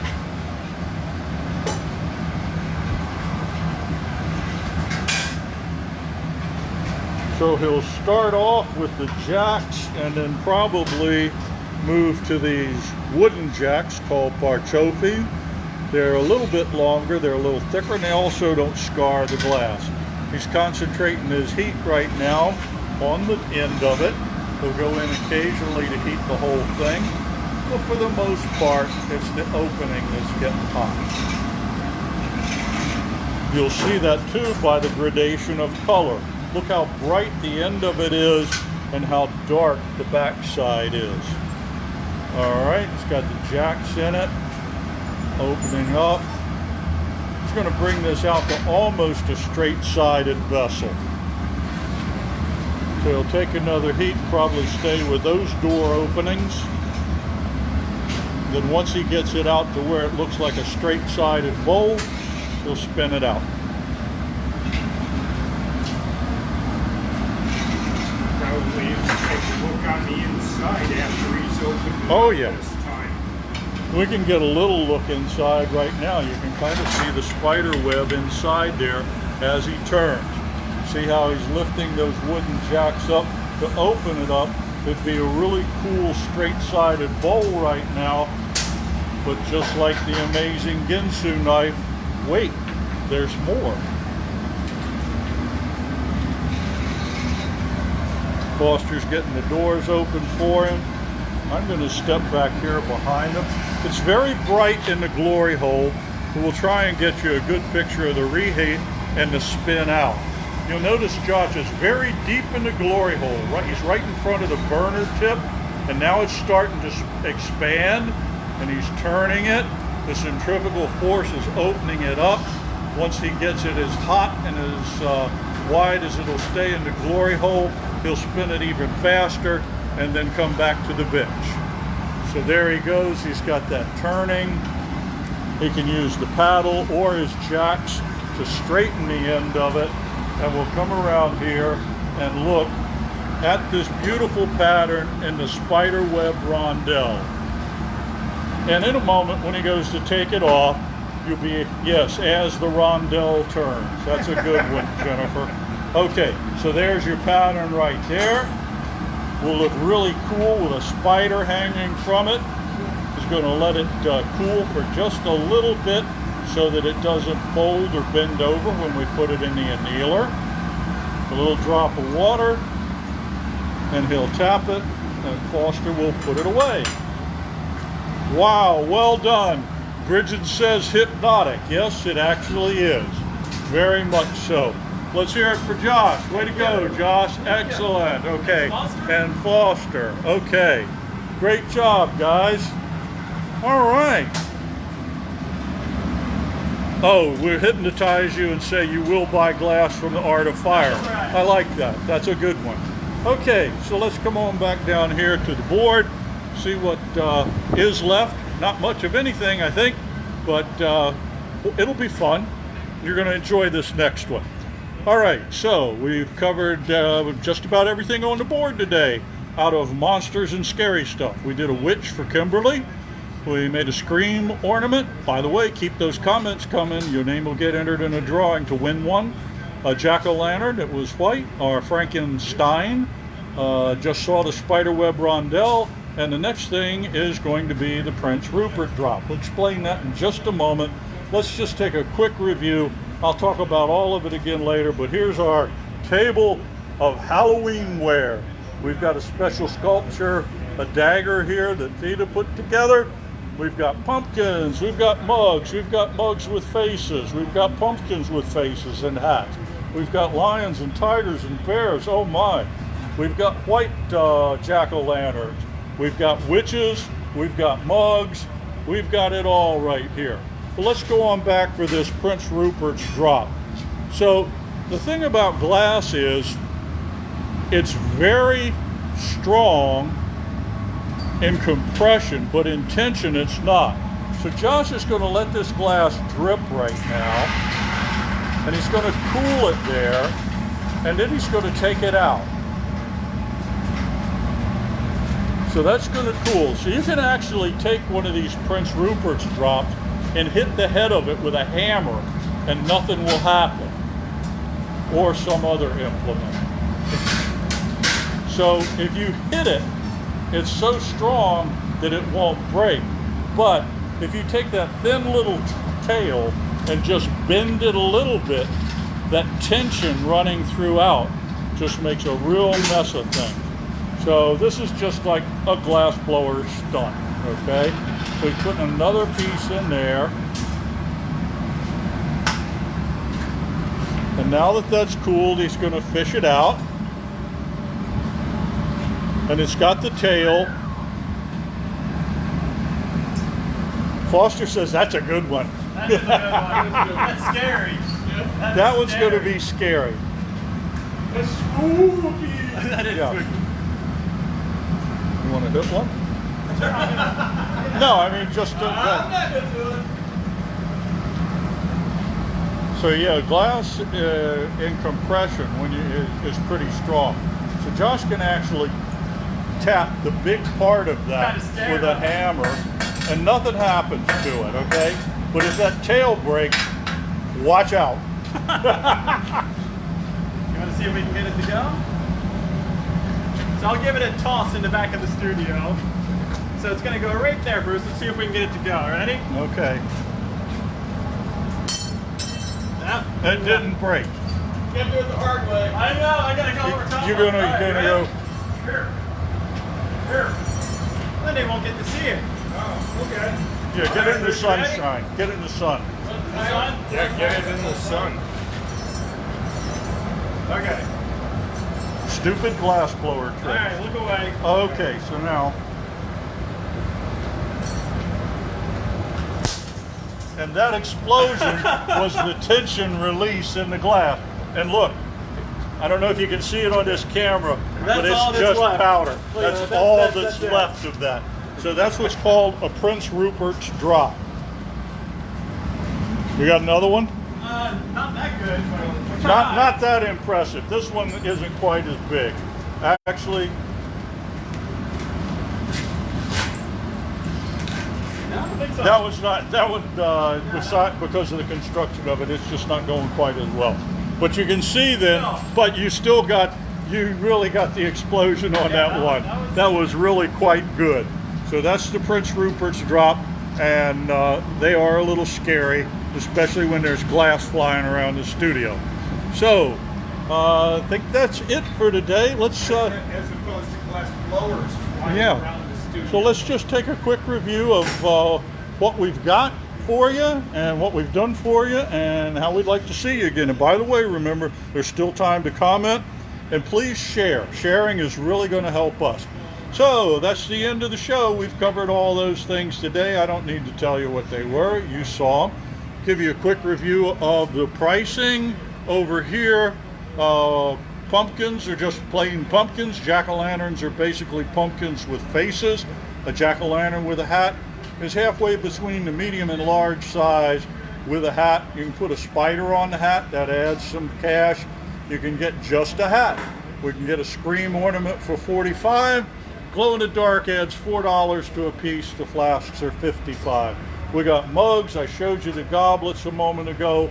This baby right here can be yours for commenting. I don't know that everybody won't get one, but one somebody. Oh, now Michael Herman is checking on. Michael wants the scream ornament, I think, shipped to the Netherlands. Anyway, we'll enter you in the drawing, Michael. So anyway, there's the scream ornaments we had. Here's our white glow-in-the-dark jack-o'-lanterns, our mugs, our ghost mug, our hanging ghost, of course, Frankenstein. And we've got this beautiful vase back here with an engraved spider and then an assortment of pumpkins. You can also order from our plethora of t-shirts. Next week, we're going to be kind of doing a synopsis of the Halloween stuff, because what the heck, after Halloween, who wants to see another jack-o'-lantern made? But because some of you have joined us in progress over the weeks and maybe hadn't seen everything, we're going to do a recap of some of the more popular pieces. Please, if there's any in particular that you haven't seen done before and would like to, just let us know. And so anyway, that's pretty much it. So give us a call. And Theta, why don't you put up the phone number on the comments again? Because or Josh, tell us the phone number. It's 301-253-6642. All right, there we go. I always call their cell phone, so I don't have that number. Yeah. Right? Okie doke. All right, well, have a great week, and we'll see you next Tuesday, and so long for now.